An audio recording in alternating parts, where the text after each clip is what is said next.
የዮሐንስ ወንጌል ምዕራፍ 1 ቁጥር 17 ሕግ በሙሴ ተሰጥቶ ነበርና ጸጋና እውነት ግን በኢየሱስ ክርስቶስ ሆነ። ደግም እስቲ ከኔ ቀጥሎ ሁላችሁም አንብቡ። ሕግ በሙሴ ተሰጥቶ ነበርና ጮክ ብላችሁ እንደ ሰራዊት ድምጽ ሕግ በሙሴ ተሰጥቶ ነበርና ጸጋና እውነት ግን በኢየሱስ ክርስቶስ ሆነ። እናመሰግንሃለን። የዚህ ቃል ብርሃን በኢየሱስ ስም በጉባኤ ላይ ይገለጥ። ሬማ ለዚህ ጉባኤ የተገለጠ ይሆን። በአጥንትና በጅማት ውስጥ ገብቶ የሚቀረቀር የማይጠፋ የማይረሳ የመገለጥ ቃል አድርገህ በልባቸው ውስጥ ሰውርላቸው። ክርስቶስ ኢየሱስን ከዚህ በላይ የሚያውቁበትን ጸጋ ስጣቸው። ከሕግ ወደ ጸጋ ፈቀቅ የሚሉበት መለኮታዊ አቅምና ኃይል አሁን ይሰጣቸው። በክርስቶስ ኢየሱስም ጸለይን፣ አሜን። ስሙ የተባረከ ይሁን። ትላንት በነበረን ጊዜ እንግዲህ ስለ ሁለቱ ኪዳናት ለማየት ሞክረናል። የእግዚአብሔርን ቃል ወይም የእውነትን ቃል በቅንነት የሚናገር የማያሳፍርም ሰራተኛ ሆነ የተፈተነውን ማንነትህን ለእግዚአብሔር ልታቀርብ ትጋ የሚለውን ቃል የእውነትን ቃል በቅንነት የሚለውን እንግሊዘኛው rightly dividing the word of the truth በትክክል ከፋፍሎ የሚያጠና ከመስቀል በፊት ከመስቀል በኋላ ብሉይ ኪዳን ሐዲስ ኪዳን የመጨረሻው ዘመን አሁን ያለንበት ዘመን እነዛን ሁሉ በደንብ አድርገን ትላንት ለማየት ሞክረናል። ዛሬ ደግሞ ወደ ዋናው እንገባለን። አሜን። ኢየሱስ ክርስቶስ ጌታ ነው። እናንተ አሜን ብቻ ትላላችሁ። እስቲ አሜን። ሃሌሉያ። ኢየሱስ ክርስቶስ ጌታ ነው። ስለ ሁለቱ ኪዳናት ነው የምንናገረው። እንግዲህ ዮሐንስ ሁሉም ማቴዎስ፣ ማርቆስ፣ ሉቃስ የኢየሱስ ክርስቶስን ማንነት አንደኛው የአብርሃም ልጅ ብሎ ይጀምራል፣ አንደኛው የአዳም ልጅ ብሎ ይጀምራል፣ አንደኛው ከዛ የኢየሱስ ክርስቶስን ውልደት ይናገራል። ሁሉም ከሰብአዊነቱ ወይም ከክርስቶስ ኢየሱስ ከመጣበት የዘር ግንድ ሲጀምሩ፣ ዮሐንስ ግን ከፍ አድርጎ ክርስቶስን ከመለኮትነት የጀመረ ነው። ማቴዎስ፣ ማርቆስ፣ ሉቃስ ሶስቱ ሲኖፕቲክ ወንጌላት ይባላል። ተመሳሳይ ወንጌላት የኢየሱስ ክርስቶስን ውልደት፣ ዘር ግንድ፣ ደግሞም መሞት፣ መነሳት፣ መቀበር፣ ደግሞም ማድረግ እነዚህም በተመሳሳይ ሁኔታ ማርቆስ፣ ማቴዎስና ሉቃስ በደንብ አድርገው ተመሳሳይ በሆነ የወንጌል ይዘት ሲናገሩ፣ ዮሐንስ ግን ሲጀምር የአብርሃም ልጅ አላለም። አሜን አሜን። የአዳም ልጅ አላለም። አሜን። የክርስቶስ ኢየሱስን መለኮትነት ከፍ አድርጎ የጀመረ ነው። ለዛ ነው ዮሐንስን የቴዎሎጂያንስ ንስር በንስር መልክ የሚያስቀምጡት፣ ራእይም ላይም ደግሞ በንስር መልክ የሚቀመጠው። ንስር እንደምታውቁት ከከፍታ ሆኖ ወደ ታች የሚመለከት ነው። ስለዚህ ዮሐንስም ከከፍታ ነው የጀመረው። ምን ከሚል በመጀመሪያው ቃል ነበረ፣ ቃልም በእግዚአብሔር ዘንድ ነበረ፣ ቃልም እግዚአብሔር ነበር ይላል። አሜን ሃሌሉያ። ስለዚህ ከአዳም አልጀመረም፣ ከአብርሃም አልጀመረም። እርሱ የአብርሃም አባት ነው፣ አምላክ ነው። እርሱ የአዳም አምላኩ ነው፣ ፈጣሪ ነው። እርሱ ከአብ ጋር ተመሳሳይ ሆኖ ከመንፈስ ቅዱስ ጋር ተመሳሳይ ሆኖ ይኖር የነበረ የከበረ አምላክ ነው ይለዋል። ስለዚህ አሁን ይሄ መጽሐፍ ቅዱስ በዮሐንስ ወንጌል ምዕራፍ 1 ላይ በመጀመሪያው ቃል ነበረ። በመጀመሪያ አይልም፣ በመጀመሪያው ነው የሚለው። በመጀመሪያ የሚለው ዘፍጥረት 1 ላይ ያለው ነው። ዮሐንስ ወንጌል ምዕራፍ 1 ላይ በመጀመሪያ ሳይሆን በመጀመሪያው ነው የሚለው። ይሄ በመጀመሪያው የተባለው በመጀመሪያ ተብሎ ዘፍጥረት 1 ላይ የሚገኘውን የፈጠረ መጀመሪያ ነው። እግዚአብሔር መጀመሪያ የለውም። አሜን አሜን። ፍጥረት እንጂ እግዚአብሔር መጀመሪያ የለውም። ስለዚህ መጀመሪያው ይላል እንጂ መጀመሪያ አይልም። መጀመሪያ ተብሎ ቀንና ሌሊት ራሱ የተቆጠሩት እግዚአብሔር ሰማይና ምድርን በውስጡም ያሉት ፍጥረታትን ሁሉ ከፈጠረ በኋላ ፀሐይና ጨረቃ ሲያደርግ ቀን 1 ብሎ ዘመንን የጀመረ ዘመን ውስጥ ገብቶ አይኖርም። እስቲ አሜን። ዘመናትን የፈጠረ በዘመን ውስጥ አይኖርም። በእርግጥም በዘመን ላይ ይኖራል። መጽሐፍ ሲናገር በዘመናት የሸመገለ ይለዋል። የሸመገለ ያረጀ አይልም፣ የሸመገለ ነው የሚለው። የሸመገለ ደግሞ ማቹሪቲን ነው የሚያሳየው። አሜን ነው። ኢየሱስ ክርስቶስ ጌታ ነው። ስለዚህ ምን ይላል? በመጀመሪያው ቃል ነበረ፣ ቃልም በእግዚአብሔር ዘንድ ነበረ። ግሪኩ ሎጎስ ነው የሚለው።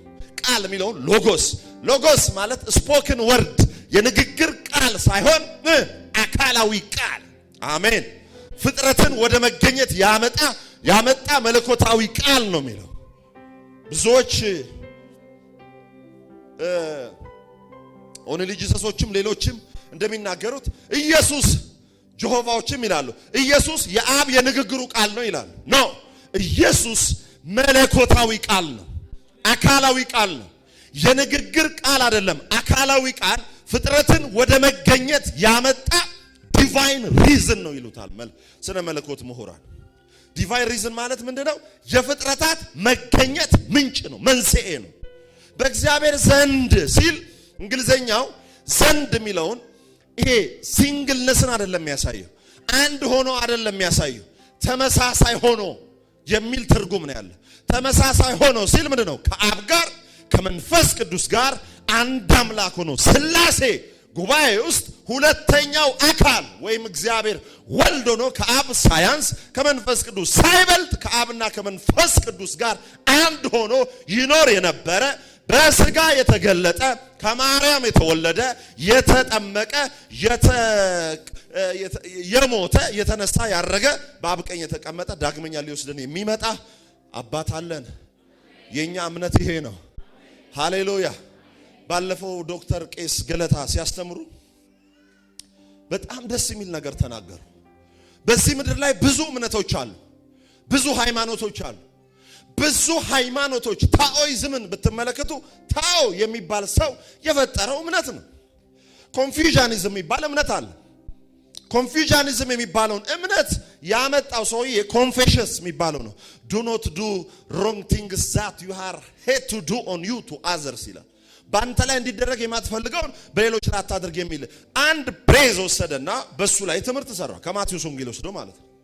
ኮንፌሽንስም ታኦም ሽንቶይዝም የሚባል ትምህርት፣ ቡዲዝም፣ ሂንዱይዝም እነኚህ እምነቶችን የፈጠሩ ሰዎች ሞተዋል።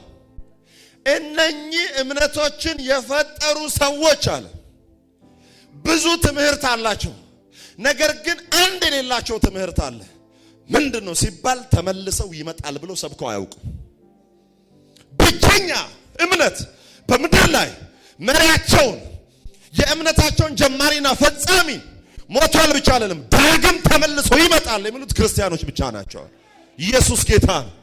ኢየሱስ ተመልሶ ይመጣል። ሃሌሉያ።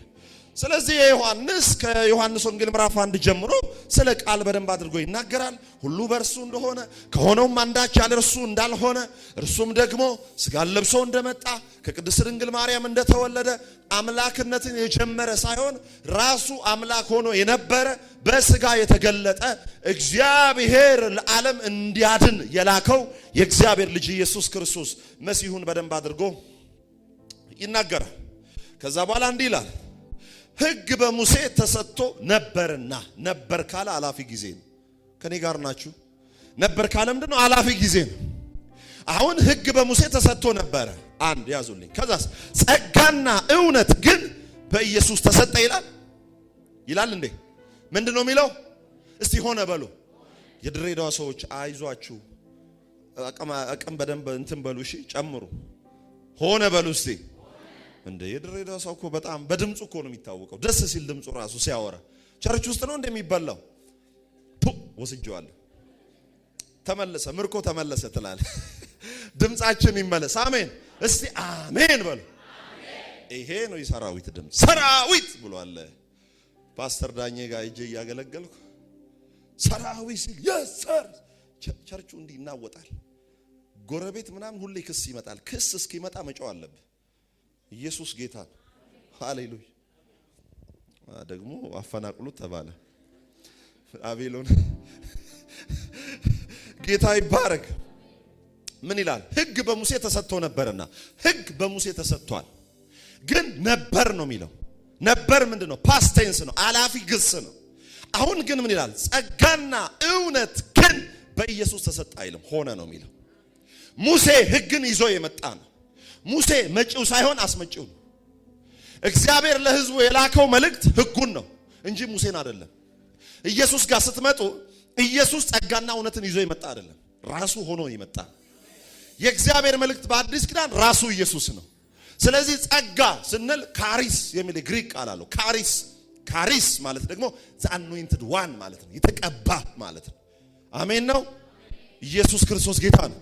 ባይዘዌ ከኢየሱስ ቅባትን ተካፍያለሁ የሚል ሰው የሆነ ሰው ቦታ ሄዶ የሆነ ቸርች ሄዶ ሁለት እጥፍ ቅባት ካለ አንዱ ኢየሱስ አይበቃኝም እያለ ነው። አሜን ነው። አንዱ ቅባት እኮ ነው የሚሰራው። ሞትን ማስነሳት ካለ አንዱ ቅባት ነው የሚሰራው። ሁለት እጥፍ ሶስት እጥፍ የብሉይ ኪዳን ስርዓት ነው። አሁን በተቀባው በክርስቶስ ኢየሱስ አንተም ተቀብተሃል። አሜን። ሁሉም ሰው በክርስቶስ ኢየሱስ ተቀብቷል። ነገር ግን ደግሞ የተለዩ ደግሞ ጥሪዎች አሉ። አምስቱ ፋይቭ ፎልድ ሚኒስትሪ አምስቱ ቢሮዎች ምንላቸው አሉ። ኤፌሶን ምዕራፍ 4:11 ላይ ያሉት የጸጋ ስጦታዎች ዘጠኙ ደግሞ በአንደኛ ቆሮንቶስ ምዕራፍ 12 እና 14 ላይ አሉ። አምስቱ የማስተዳደር ጸጋዎች ደግሞ በሮሜ መጽሐፍ ላይ አሉ። የሚሰጥም በልግስና ይስጥ ይላል። ሰባቱ መስጠት ራሱ ቅባት እንደሆነ ታውቃላችሁ። የምታውቁ ሰዎች አላችሁ። አንዱ ሰው እያይታችኋል። ሁሌ ፊት ለፊት ነው የሚቀመጠው። ሱፍ ነው የሚለብሰው። ከዛ ቸርች ሊገባ ሲል በር ላይ ቆምና 10 ብሩን በካውያ እንደሚተኩስ ሰው ቀጥ አድርጓት እዚህ ጋር ያረጋታል። ከዛ ሲገባ መባ ሰብሳቢዎች ሲገቡ እጁን እንዲህ አስፍቶ ነው የሚያስገባው። አስፍቶ እንዲህ ነው የሚያስገባው። 10 ብር ነው። ለጌታ ያልሆነ ለማን ይሆናል? ሃሌሉያ። ከዛ እንደዚህ ብዙ ጊዜ ይሰጣል። እንደዚህ እየሰጠ የሆነ ቀን በጣም ቢዚ ሆኖ አምልኮም ሰዓት አለፈበትና ረስቶ 1000 ብር አለ እዚህ 10 ብሯም አለች። ከዛ የመባቃ ሲያልፍ ሙሉ አውጥቶ ጣለና ሲያው ብር ወጥቷል። ኃይል ከኔ ወጥቷል አለ። የቸርችቷ ራእይ የሚቀይር ኃይል ከኔ ወጥቷል። አጠገብ ላለው ገንዘብ በለው ከኪስ ሳይሆን ከልብ ነው የሚሰጠው። ለጌታ ቤት ስጥ፣ ለአገልግሎት ስጥ በለው። እውነተኛ አገልግሎት ለሚገለገልበት። እሺ የ200 ሺህ 300 ሺህ ብር ሰዓት የሚገዙ ሰዎች ሳይሆኑ የ300 ሺህ ብር መሬት ገዝተው እናንተን እዛ የሚያስጠልሉ ሰዎች ጋር ብር ስጡ፣ ገንዘብ ስጡ፣ ጊዜ ስጡ። ኢየሱስ ክርስቶስ ጌታ ነው። ስለ መስጠት አይደለም፣ አይዟችሁ፣ ስለ ተሰጠን ነገር ነው ዛሬ ማወራው። ስለዚህ ስለ ኪዳን ነው የሚያወራው። በሙሴ ሕግ ተሰጥቷል፣ በክርስቶስ ኢየሱስ ደግሞ ጸጋ ሆኗል። ኪዳን ስለ ሁለቱ ኪዳናት ነው እያወራን ያለነው ከትላንት ጀምሮ። ስለ ሁለቱ ኪዳናት። ኪዳን ምን ማለት ነው? ኪዳን በሁለት አካላት መካከል የሚደረግ ውል ወይም ስምምነት ነው። ምንድነው? በሁለት አካላት መካከል የሚደረግ ውል ወይም ስምምነት ነው። በዚህ ውል ውስጥ ወይም ስምምነት ውስጥ ሁለት ነገር አለ። አንደኛው በረከት ወይም ጥቅም፣ ሕጉን ስትጠብቁ የምታገኙት በረከት ነው። ሁለተኛው ደግሞ እርግማን ነው ወይም ጉዳት።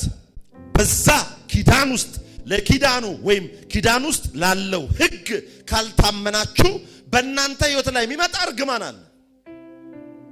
ያንን ደግሞ በኪዳን ውስጥ ያለውን ደግሞ ስርዓት ሕግ ስታከብሩ ምን ይፈጠራል ሲባል በዛ ኪዳን ውስጥ ያለው በረከት ይጠብቃችኋል። እግዚአብሔር በሚገርማችሁ ሁኔታ እስራኤላውያን ናቸው ዘጸአት 19 ላይ ሄደው ከእግዚአብሔር ሕግ እንፈልጋለን ያሉት። እንደምታውቁት ንግግራቸው ራሱ ምንድነው? እግዚአብሔር የፈለገውን የትኛውንም ነገር እናደርጋለን። ምን ችግር አለው? ልክ እንደሚፈጽሙ አይነት ልክ እግዚአብሔር የሚሰጠውን ኪዳን እንደሚፈጽሙ አስበው እግዚአብሔር ጋር ሄዱ። የሚገርማችሁ ሕግ በተሰጠበት ጊዜ 3000 ሰው ሞቷል። እንኳን ወንድሜ እንኳን አንተ ሕጉን ጠብቄ ጸድቃለሁ የምትለው ሰውዬ ሕጉንም ከእግዚአብሔር ጋር ከ500 ጊዜ በላይ አውርቶ የእግዚአብሔርን ጀርባ አይቶ በሰንጣቃው ዓለት ላይ ቆሞ ያህዌን ያወራው ሙሴን ራሱ ሕግ ኮሬብ ላይ አስቀርቶታል። አትችልም። እነ ኢሳይያስ ጽድቃችን የመርገም ጨርቅ ሆኖ አሉ። እነ ኢሳይያስ እኮ ወንድሜ በጣም በብዙ ቻሌንጅ ውስጥ በብዙ መከራ ውስጥም ሆነው ጽድቃችን ራሱ የመርገም ጨርቅ ነው አሉ። ኃጢአታቸውን አስበው። በዚህ ዘመን ያለ ሰው ደግሞ አስበው። ብቻህን ሆነ እኮ ነው ኃጢአት የምትጨርሰው። በስልክ ትጨርሳለህ እኮ ዓለምን ትዞራለህ። ታዲያ በዚህ ዘመን ያለ ሰው ሊጸድቅ ነው? በራሱ ስራ ስታስቡት። አሁን እግዚአብሔር ለየትኛውም ሰው ሕግን መስጠት ደግሞም ሕጉን ለመጠበቅ ሰው ፍዳውን መከራውን ሲያይ ማየት አይፈልግም። የእግዚአብሔር ዓላማ አልነበረ። እነሱ ግን እግዚአብሔር ከኛ የሚፈልገው ነገር እያንዳንዱ ነገር እንፈጽማለን፣ ምንም ችግር የለም። ኢትስ ኦኬ አሉ። እግዚአብሔር ብቻ ሕጉን ይስጠን እኛ እንፈጽመዋለን አሉ። ያላወቁት ነገር አንድ ነገር ነው። ሕጉ የእግዚአብሔር ቅድስና ምሳሌ መሆኑን አላወቁ። አታመንዝር የሚለው ሕግ የወጣው ከእግዚአብሔር አለማመንዘር የወጣ ነው። ሕጉ የእግዚአብሔር ቅድስና፣ የእግዚአብሔር ንጽህና፣ የእግዚአብሔር በጎነት ነጸብራቅ እንደሆነ አያውቁም። እግዚአብሔር አታመንዝር ሲል እግዚአብሔር ውስጥ ማመንዘር የሚባል ነገር የለም። እግዚአብሔር አትስከር ሲል፣ አትዋሽ ሲል ከእግዚአብሔር ንጽህና የፈለቀ ነው። ሰው ሊያደርገው ሊፈጽመው የማይችለው በሰው ጉልበት አቅም ሊደረግ የማይችል ነው ሕግ።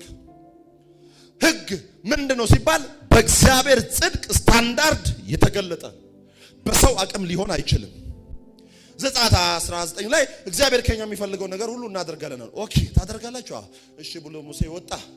ልክ እናደርጋለን እንዳሉ ሙሴ ወደ 40 ቀን ሌሊት ወደ እግዚአብሔር መገኘት ወደ ሲና ተራራ ሲወጣ ወዲያው ምን እንዳሉ ታውቃላችሁ?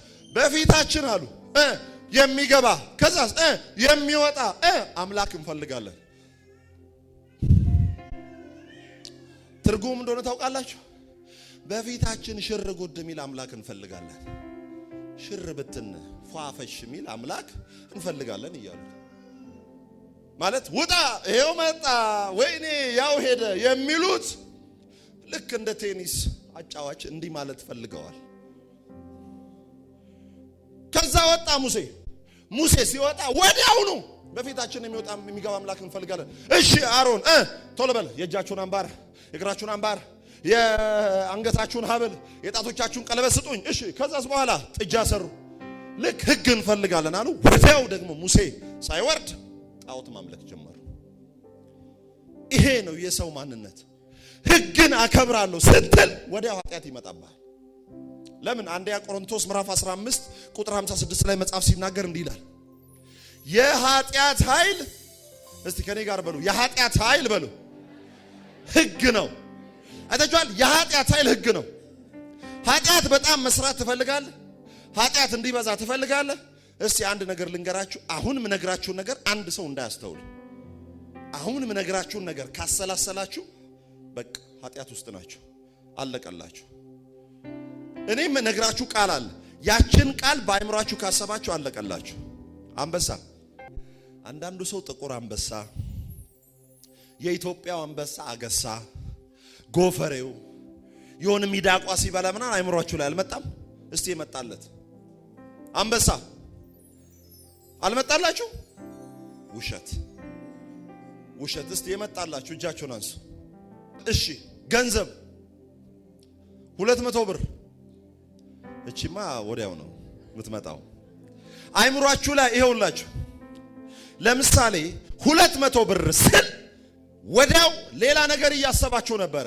ያ ገንዘብ ምስል አእምሯችሁ ላይ ይመጣል። አታመንዝር፣ ለወንድ ሴት፣ ለሴት ወንድ አእምሯችሁ ላይ ይመጣል። አትስከር፣ አእምሮ ላይ ይመጣል። ለምን? ሕግ ኃጢአትን ደህና ናችሁ ወይ ብሎ ነው የሚያስተዋውቅ። ኦኬ፣ የኃጢአት ኃይል ሕግ ነው። ሕግ ነው የኃጢአት ኃይል።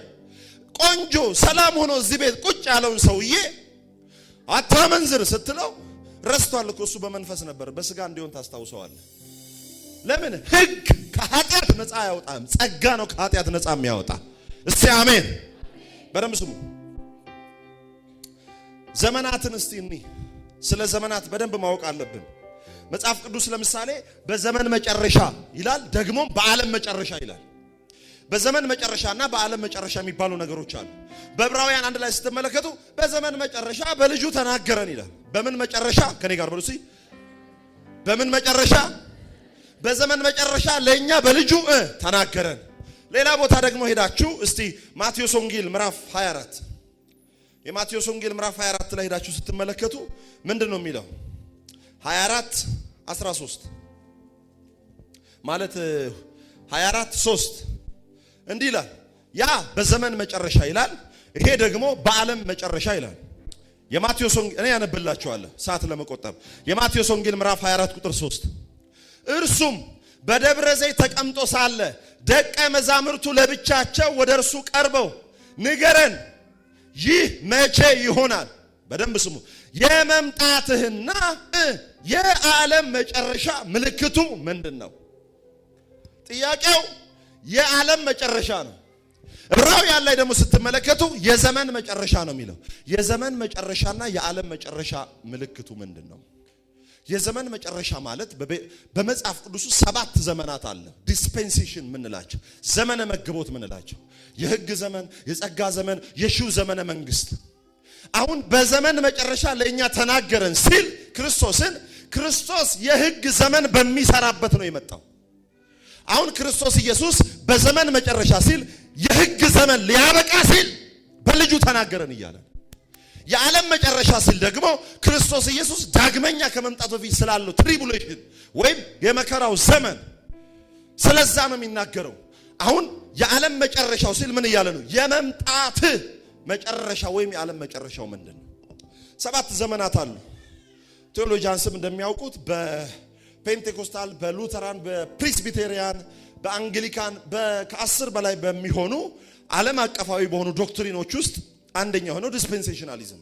በዛ ውስጥ ደግሞ 7 ዘመናት አሉ።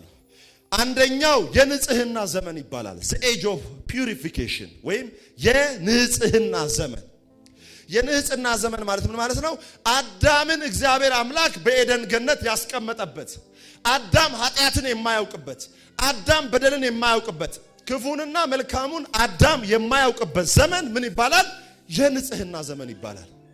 ኢየሱስ ጌታ ነው። አሜን። ይሄኛው ዘመን ከአዳም መወለድ መፈጠር እስከ ውድቀቱ ድረስ ያለው ዘመን የንጽህና ዘመን ይባላል። ሁለተኛው ዘመን ደግሞ የህሊና ዘመን ይባላል። the age of conscience ምንለው የህሊና ዘመን። አዳም በንጽህና ዘመን ውስጥ መልካሙንና ክፉን አያውቅም። ሲወድቅ አሁን ህሊናው ቴዎሎጂያንስ ሲናገሩ አንደኞቹ የሰው ህሊና ነበረ ሰው ሲፈጠር፣ ግን መቼ ነው ህሊና የነቃችው? ልክ ዛፉን ቆርጦ ሲበላ ነው ህሊና የነቃችው የሚሉ ቪው አለ።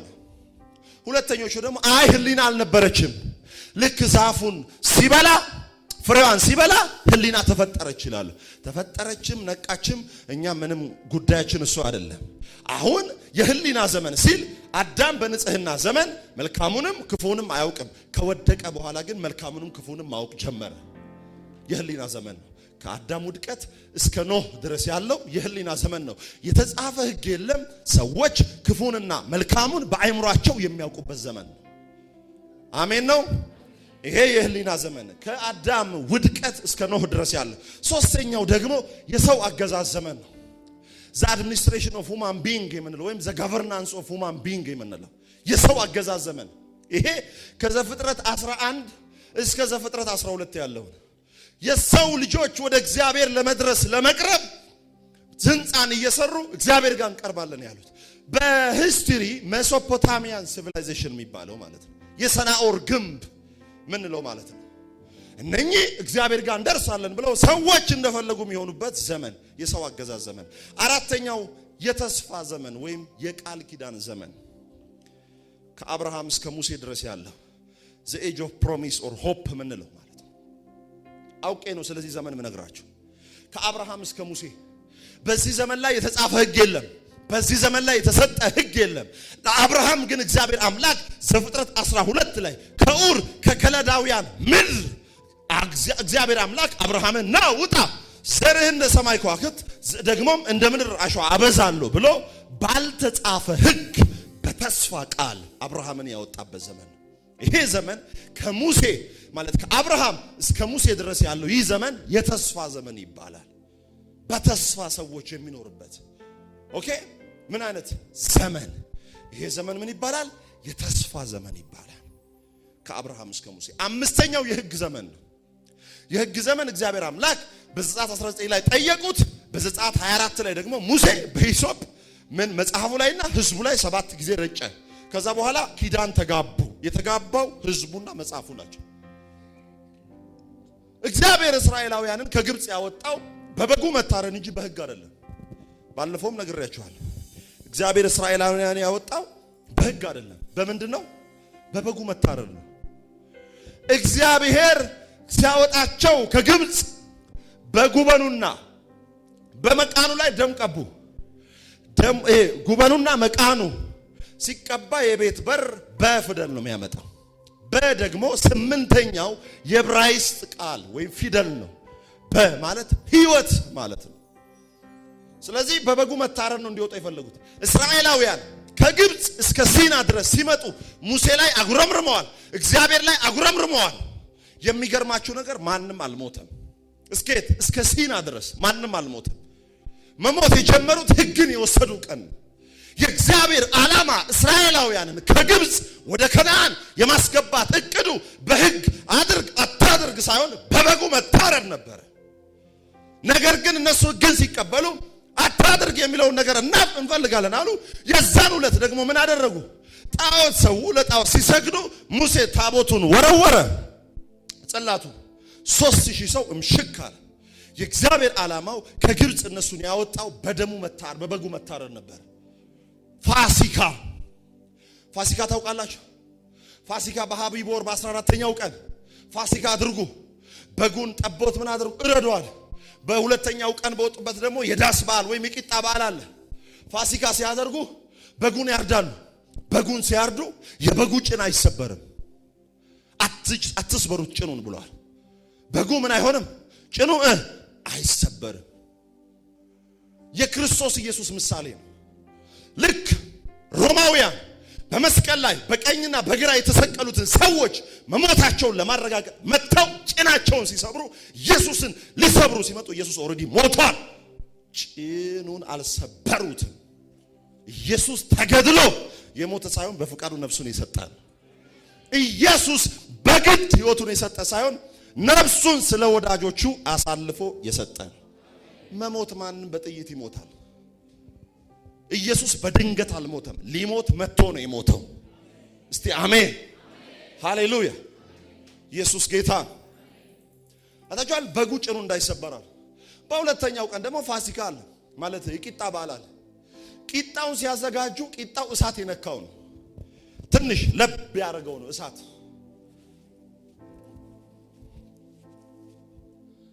ለብ ያደረገው ነው። የተቃጠለ መሆን አለበት ቂጣው የክርስቶስ ኢየሱስ ስጋ ምሳሌ ነው። እሳት ለብ አድርጎ የነካው ለምንድን ነው ሲባል ኢየሱስ እንደሚገረፍ፣ ቁስል በርሱ ላይ እንደሚሆን፣ ዋጋ እንደሚከፍል፣ ጀርባው ተልቶ አጥንቱ እስኪታይ ድረስ መገረፉን የሚያሳይ። ጽዋውን ደግሞ ያነሱና ምን ያደርጋሉ? ከዛ በኋላ 3 አይነት ጽዋዎች አሉ። አንዱ ጽዋ የኤልያስ ጽዋ ይባላል፣ የቅድስና ጽዋ ይባላል። ሁለተኛው ደግሞ ያ ጽዋ ማንም የማይጠጣው ጽዋ አለ። የቅድስና ጽዋ የሚባል የኤልያስ ጽዋ አለ። ልክ እስራኤላውያን ያንን ጽዋ ያነሱና በስመ አብርሃም፣ በስመ ይስሐቅ፣ በስመ ያዕቆብ ብለው ያነሱና 15 ደቂቃ ይጠብቃሉ። 15 ደቂቃ የሚጠብቁት ይሄንን ጽዋ መጥቶ የሚጠጣው ኤልያስ ነው ብቻ ብለው ነው የሚያምኑት። 15 ደቂቃ ጽዋውን ይዞ ይጠብቃል። ኤልያስ መጥቶ ነው ጽዋውን የሚጠጣው እያሉ በክርስቶስ ኢየሱስ ዘመን ማለት ነው።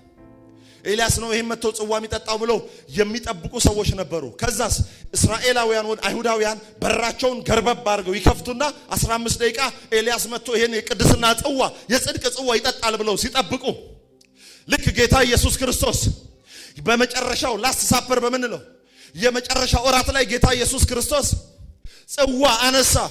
ጽዋ አንስቶ ኤልያስን 15 ደቂቃ ይጠብቃል ብለው ሲጠብቁ ኢየሱስ ስለናንተ የማፈሰው ጽዋ ነው ብሎ ጠጣው።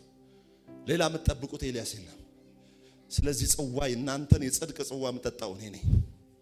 ሞታችሁን የምጠጣው እኔ ነኝ። እኛ በእርሱ ሆነን የእግዚአብሔር ጽድቅ እንሆን ዘንድ ኃጢአት ያላወቀውን እርሱን ስለኛ ኃጢአት አደረገው። የቂጣም በዓል አለ። በዚህ ስርዓት እንዲወጡ ነው እግዚአብሔር አምላክ የፈለገው። የሕግ ዘመን አምስተኛው ከሙሴ እስከ ኢየሱስ ክርስቶስ ድረስ ያለው የሕግ ዘመን ነው። ሕግ የሚሰራበት ዘመን ማለት ነው። ጌታ ኢየሱስ ክርስቶስ ለምሳሌ ለምንድነው በምድራዊቷ ድንኳን ውስጥ ገብቶ ያላገለገለው? ገብቶ ያላገለገለበት ምክንያት ምንድነው? ከይሁዳ ነገር ነው የመጣው። ከይሁዳ ነገር ስለመጣ ወደ ቅድስተ ቅዱሳን ገብቶ ማገልገል አይችልም። ለምን? ወደ ቅድስተ ቅዱሳን ገብቶ የሚያገለግለው የሌዊ ዘር ብቻ ነው። ስድስተኛው የጸጋ ዘመን ነው። ከክርስቶስ ኢየሱስ እስከ 1000 ዘመነ መንግስት ያለው ነው። ይሄንን ዘመን የሕጉን ዘመን ሲናገር በዘመን መጨረሻ በልጁ በክርስቶስ ኢየሱስ ተናገረ ይላል። እስቲ አሜን። ከዛ የሺው ዘመን መንግስት ጨርሰናል። ሕግ እግዚአብሔር ፈልጎ ሳይሆን ፈልገው ነው የተሰጣቸው። ሕግ አስገዳጅ ስምምነት ነው። ለምሳሌ ወዳጆች ኮማንድ ፖስት የሚባል ታውቃላችሁ? ኮማንድ ፖስት ለምሳሌ 11 ሰዓት ግቡ ቢባል 9 ሰዓት ነው የምትገቡት አይደለ? አረ እኔ ተወካዮች ምክር ቤት ሳልጠራ እኔ እንዴ ሳይነገረኝ የምን ኮማንድ ፖስት አለ? እያንዳንድሽ አልገባም ብትል ያስገቡልሃል፣ ትገባለህ። ሕግ ምን ማለት ነው ሲባል አስገዳጅ ስምምነት ነው። አትስከር ነው የሚል። አረ እንዴት ሆኜ ላቁም? መጠጥ እኮ በጣም ያስቸግረኛል፣ ሱስ ሆኖብኛል፣ እንዴት ከዚህ ልውጣ? ማውቀልህ ነገር የለም፣ አትስከር። ሕግ አስገዳጅ ስምምነት ነው። ወዳጆቼ አብርሃም ጋር እግዚአብሔር ያመጣው ሕግን አይደለም ጸጋን ነው። አብርሃም ኪዳን አልገባም፣ መስዋዕት አዘጋጀ እንጂ። እስቲ አሜን። ታውቃላችሁ እግዚአብሔር መስዋዕት አዘጋጃለሁ አብርሃምን መስዋዕት አዘጋጃለውና አብርሃም በዚህ ጋር መስዋዕት አዘጋጀ። ከዛ በኋላ መስዋዕት አዘጋጅቶ አብርሃም እግዚአብሔርን ይጠብቃል።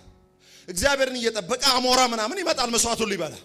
ከዛ በኋላ አብርሃም ያባረራል አሞራዎችን፣ ሌሎችንም ጥንባንሳዎችን ምናምን ያባረራል። እያባረረ ደከመው፣ ተኛ። ሲተኛ እግዚአብሔር መጣና በመስዋዕት ውስጥ አለፈ።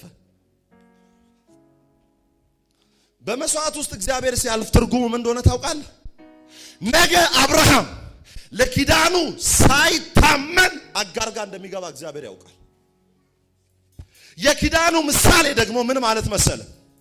የዚህን ኪዳን ሕግ ካልጠበቅ ይህ ሁለቱ መስዋዕት እንደተሰነጠቀ ለሁለት ልሰንጠቅ ማለት ነው። አብርሃም ነገ አጋር ጋር ገብቶ እንደሚሞት በሱ ማንነት ላይ ከሆነ ሕጉ የጸናው አብርሃም እንደሚሞት ስላወቀ እግዚአብሔር ዘገየ። አብርሃም ሲተኛ እግዚአብሔር መጣና በመስዋዕቱ መካከል አለፈ። ምን ማለት እንደው ታውቃለህ? አብርሽ አንተ እንኳን ባትታመን እኔ ላንተ እታመናለሁ።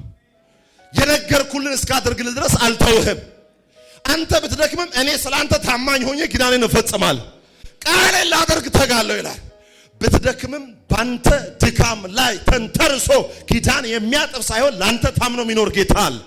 እስቲ አሜን። ስንት ጊዜ ጌታ የለም ማለት በህይወታችን ላይ በመውጣት መግባታችን ላይ ስንት ጊዜ የቤት ኪራያችን እኮ የለህማ ብለናል እኮ። ወድሃለሁ እንዳልን የሆነ ቻሌንጅ ህይወታችን ላይ ሲፈጠር የለህማ ብለናል እኮ። የለህማ ስንለው የለም ብላችሁኛል ብሎ ጀርባውን ያልሰጠን እስቲ አሜን። የለም እያልነው መኖሩን በቸርነቱ በጤንነት በበረከት ያረጋገጠ ታማኝ አምላክ አለ። የአዲስ ኪዳን እግዚአብሔር ለናንተ ባለው ታማኝነትና ፍቅር ላይ የተመሰረተ ኪዳን መጽሐፍ ቅዱስ ሲናገር እንደሚታውቃል እኛ ባናምነው እንኳን ይላል ምን ያለ ነው የታመነ። ምን ማለት እንደሆነ ታውቃላችሁ? ድሮ የሚመስለኝ ትርጉሙ እኛ ባናምነውም እንኳን አመናችሁኝ አላመናችሁ በቃ እናንተ አላመናችሁም እኔ ግን ለራሴ ታማኝ ነኝ የሚል ይመስለኝ ነበር። ለካ ትርጉሙ እኛ ባናምነውም እንኳን ብንደክምም እንኳን ለኛ ታማኝ ነው። ስንት ጊዜ አነሳኸኝ፣ ስንት ጊዜ አቅም ሆንከኝ፣ ስንት ጊዜ ጨለማዬን ከደንከው በብርሃን። ሃሌሉያ! እግዚአብሔር ታማኝ ነው። የምንሰብከው አምላክ አብርሃምን የጣለ አይደለም። የምንሰብከው አምላክ ያዕቆብን በምድረ በዳ የረሳው አምላክ አይደለም። የምንሰብከው አምላክ ሰባሪያውን ጠጋኝ ነው። የመኖሪያ መንገዶች ሁሉ አዳሽ ነው። የበረሃ ጓደኛ ነው። ሚስጥር ጠባቂ ነው። ገመና ሸፋይ ነው። ገመና ከታች ነው። የማይሰበር ምርኩዝ ነው። አሜን ነው። ሃሌሉያ! በራሱ ማለ እኮ ነው የሚለው ለአብርሃም ምን አደረገ? በራሱ ማለ። ከዛስ አይጸጸትም። ወይኔ ወይኔ ወይኔ! እግዚአብሔር ስላንተ አይጸጸትም። ለምን ወደዚህ ወጣራሁት ብሎ አይጸጸትም። እግዚአብሔር የሚያየው ታማኝነቱን እንጂ ያንተን የሰኞና የማክሰኞ ኃጢአትህን አይደለም።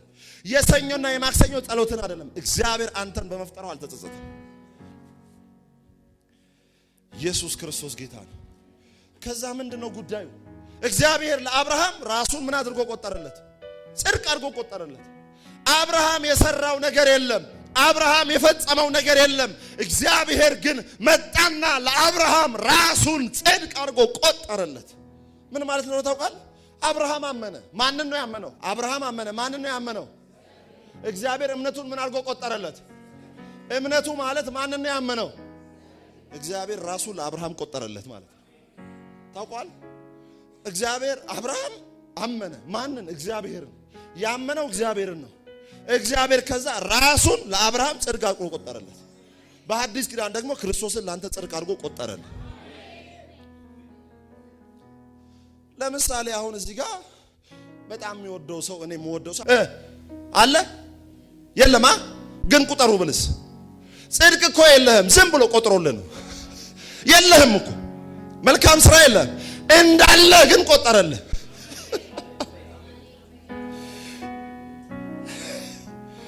ያስቀኛል እግዚአብሔር። ቃል ቢኖረኝም ከት ብዬ ስቃለሁ። ልክ ሳራ እንደሳቀች ሳቅሻ እንታያለን። በቃ ስቀሻል። እኔ አላደርግም አላለም። የዛሬ ዓመት ይሳቅን ታቅፊያለሽ። እግዚአብሔር እየሳክ ነገርህን ይሰራዋል። እየሳክ ተኝተ እግዚአብሔር የከበደህን ነገር ደልዳላ ያደርገዋል። ሃሌሉያ። አብርሃም ኪዳን አልገባም፣ እኛም ኪዳን አልገባንም። ለምሳሌ እኔ ባለቤት አለች። ወደፊት ከሷ መወልደው ልጆች አሁን እኔ ከባለቤቴ ጋር ስጋባ በችግርም በደስታም ጊዜ በማጣትም በማግኘትም ጊዜ አብሬሽ ልሆን ቃል እገባለሁ ብዬ ነው ያገባሁት አይደለ? ኪዳን የምገባው ከሷ ጋር ለምንድን ነው? እኔ አሁን 30 ዓመቴ ነው፣ እሷ 26 ዓመቷ ነው። 26 ዓመት ሙሉ ከኔ ጋር አልኖረችም። እኔም 30 ዓመት ከሷ ጋር አልኖርኩም። ስለዚህ ኪዳን ማደርገው ትላንት ከኔ ጋር ስላልነበረች ኪዳን ሳደርግ ቀለበት ለሷ ነው ማድረገው። ልጆች ስወልድ ለልጆቼ ቀለበት አደርጋለሁ እንዴ? ከዛሬ ጀምሮ የእኔ ልጅ መሆንህን በቀለበት ታረጋግጥልኛለህ ልጄ ሆይ እችን ቀለበት አስገባ እላለሁ አልልም። እኛም ኪዳን ገብተን ሳይሆን ኢየሱስ ስለኛ ኪዳን ገብቶ የኪዳን ውጤት እንጂ ኪዳን ገቢዎች አይደለንም። ጌታ ኢየሱስ ምን አለ? ይህ ስለናንተ የማፈሰው ለአዲስ ኪዳን የሚሆን የኪዳኔ ደም ነው አለ። ኪዳን አንተ ብትገባ የሆነ ቦታ ላይ ስትደክም ደህንነትህንም ታጣዋለህ። የሆነ ቦታ ስትደክም መዳንህንም ታጣዋለህ። አሁን አንተ እንደምትደክምና በደቂቃ ውስጥ ደህንነትን እንደምታጣ ስላወቀ እግዚአብሔር ስላንተ ኢየሱስን ኪዳን አስገባ። ኢየሱስ ደግሞ አይፈርሽም፣ መዳናችንም አይፈረሽም። እስቲ አሜን ሃሌሉያ። ምን እያልኩ ነው? እንደፈለክ ኑር እያልኩ ነው። እንደፈለገ የሚኖር ሰው ካያችሁ አልዳነም በፍጹም። ቆይ ለምሳሌ 20 ዓመት የተፈረደበት ሰው መንግስት ወዲያው ነፃ ቢያደርገው ሃሌሉያ 20 ዓመት ተፈርዶብኝ ነበር ነፃ ወጣ፣ አሁንም ደግሜ ወንጀል ልስራ ይላል? ልጆቼን ላሳድግ ነው የሚል። በክርስቶስ ነፃ የወጣ የታጠበ ሰው አይ ነፃ ስለወጣው ሄጄ ኃጢአት ልስራ ይላል። ለፍቅሩ የሚገባውን የጽድቅ የቅድስና እግዚአብሔርን የመፍራት እግዚአብሔርን የመምሰል ትዳሬን አክብሬ ስራዬን አክብሬ ልኖር ነው የሚለው። እኛ ኪዳን ገቢዎች ሳይሆን እግዚአብሔር ስለ እኛ ክርስቶስ ኢየሱስን ኪዳን ገቢ አድርጎታል። ሕግ በሙሴ ተሰጠ በሰው ጥያቄ፣ ጸጋና እውነት ግን በክርስቶስ ሆነ በእግዚአብሔር አቅርቦት። ሕግ የፈለገውን እግዚአብሔር የፈለገውን እናደርጋለን ብለው ጠየቁ። በሰው ጥያቄ መጣ ሕግ። ጸጋ ያለ ሰው ጥያቄ በእግዚአብሔር አቅርቦት ወደኛ መጣ። እስቲ አሜን። ዮሐንስ 3:16 ላይ መጽሐፍ ሲናገር ይላል አንድያ ልጁን እስኪሰጥ ድረስ ዓለምን እንዲሁ ማን ነው የሰጠው? ሕግ ይገድላል በሉ እስቲ። ጸጋም ይገድላል በሉ። አይዟችሁ አታፍሩ። ሕግ ይገድላል፣ ጸጋም ይገድላል። ሕግ የሚገድለው ኃጢአትህን ቆጥሮ አንተን ነው የሚገድለው። ጸጋ ግን ለኃጢአት ይገድልሃል። አልገባችሁም?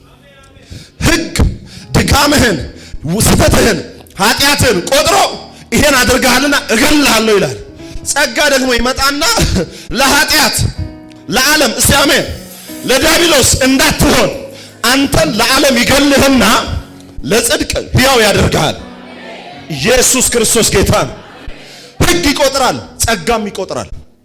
እስቲ ሕግ ይቆጥራል በሉ፣ ጸጋም ይቆጥራል በሉ። እስቲ ሕግ ኃጢአትህን፣ ድካምህን፣ ስተትህን ይቆጥራል። ጸጋ በክርስቶስ ያገኘውን ጽድቅ፣ ቅድስና፣ ልጅነትን ይቆጥራል።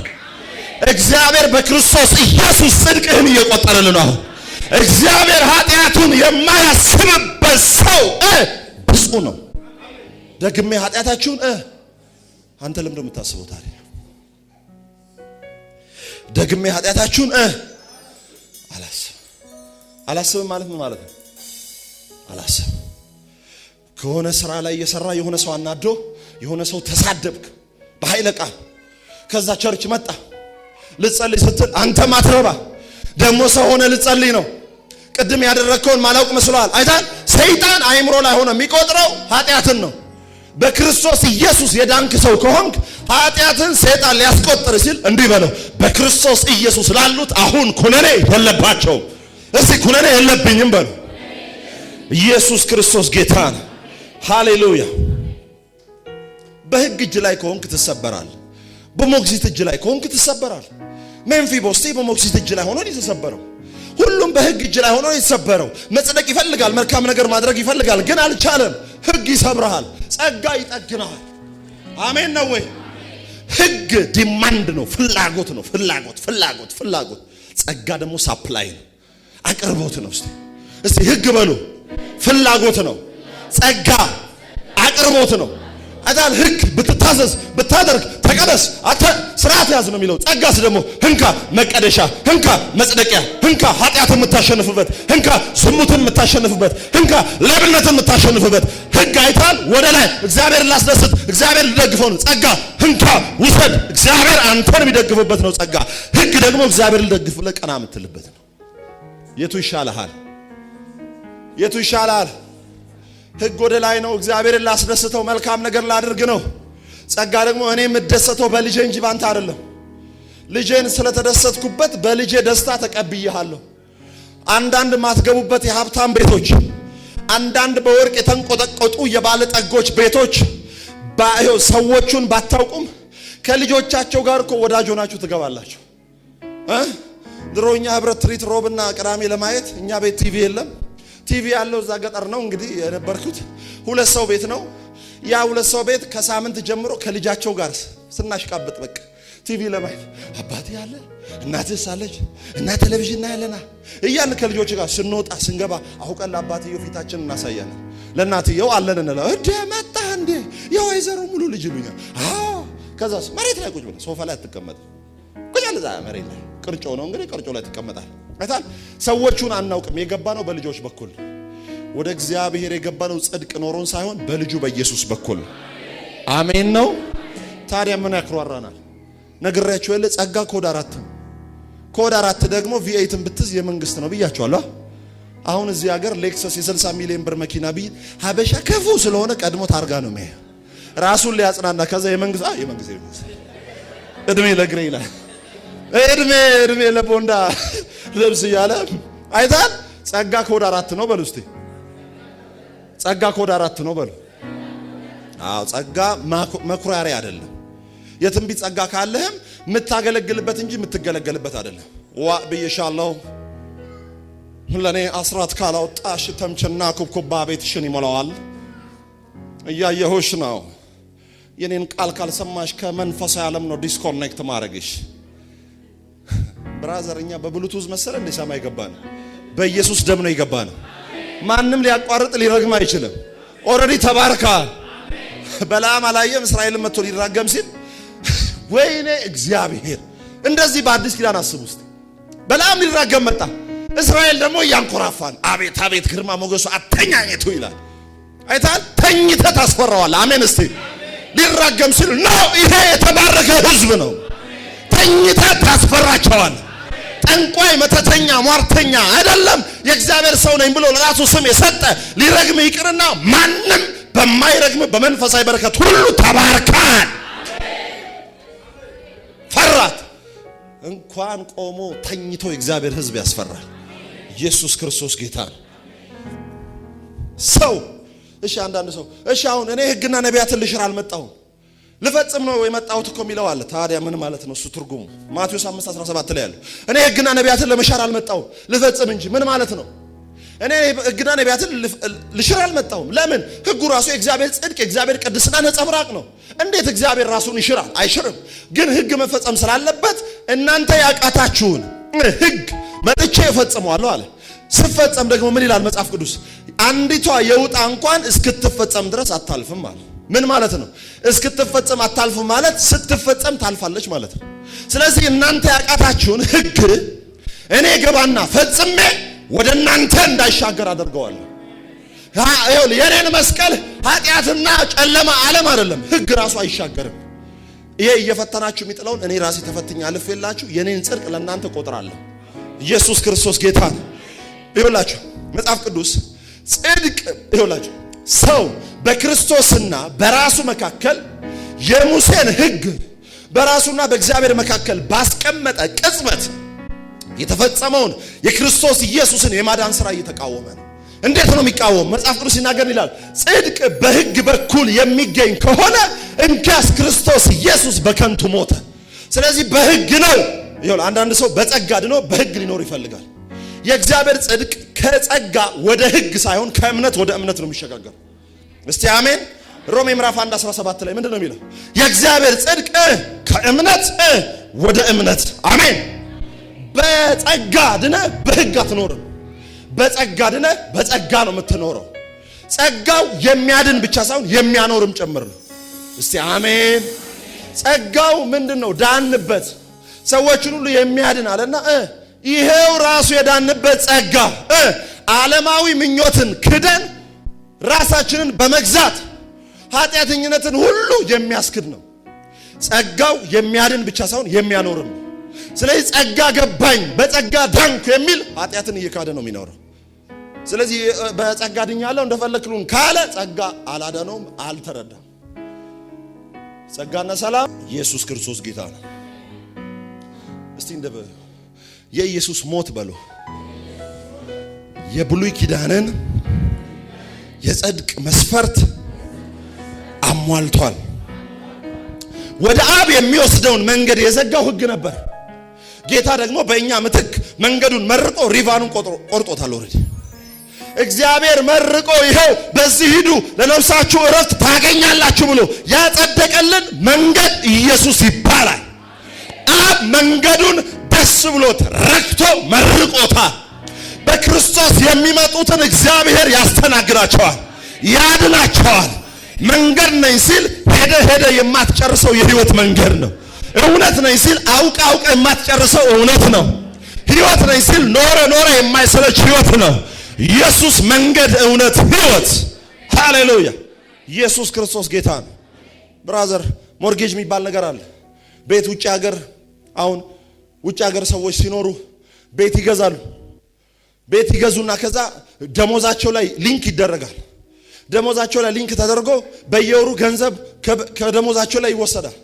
ለምሳሌ $100,000 ከሆነ ለምሳሌ ሰውዬው 10 ዓመት የሚከፍል ከሆነ 10 ዓመት ከፍሎ ጨርሶ የሙሉ ለቤቱ የሚገባውን ክፍያ ከፍሎ ጨርሶ ያ የቤቱ ባለቤት መጥቶ ቤቱን አልከፈልክም ቢል ሰውዬው ማድረግ ያለበት ነገር አልከፈልኩም ብሎ ነው የሚከፍለው። ኦሬዲ ጨርሶ የከፈለበትን ደረሰኝ ነው የሚያሳይ። አይ አንተ አልተባረክም እንድትባረክ ገንዘብ ስጥ፣ አይ አንቺ አልተቀባሽም ለመቀባት 2 ወር ደብረ ዘይት ጾም ጸሎት ግቢ ሲሉሽ ኢየሱስ ከፍሎታል። ተባረክያለሁ፣ ተቀብቻለሁ፣ የእግዚአብሔር ጸጋ በኔ ይልሃል። ደረሰኙን አሳየው። 2 ወር 8 ወር ጾም ጸሎት ስለገባ አይደለም እግዚአብሔር የሚቀባ። ጸጋ የትግል ውጤት ሳይሆን የስጦታ ውጤት ነው። ለዛ እኮ ነው ብዙዎች ለማገልገል አቅም የምታጡት። እኔ አሁን አላልኩም ለማገልገል አልተንከባለልኩም። ለምን? ዘመኑ የጸጋ ዘመን ነው። ብራዘር የንግስ ጠላ ጠጥቼ ሰክሬ ነው ያገኘኝ። የዛለት ነው የመታኝ መንፈስ። ሄድኩ ቃለ ሕይወት ጌታን ተቀበልኩ። በቃ 2 ዓመት ቤት የዘጋው ጸልያለሁ፣ አነባለሁ። እግዚአብሔር ለወንጌሉ ለኝ። አሁን እኔ ጥሩ ሰው ሆኜ እንዴት ልናገር እችላለሁ?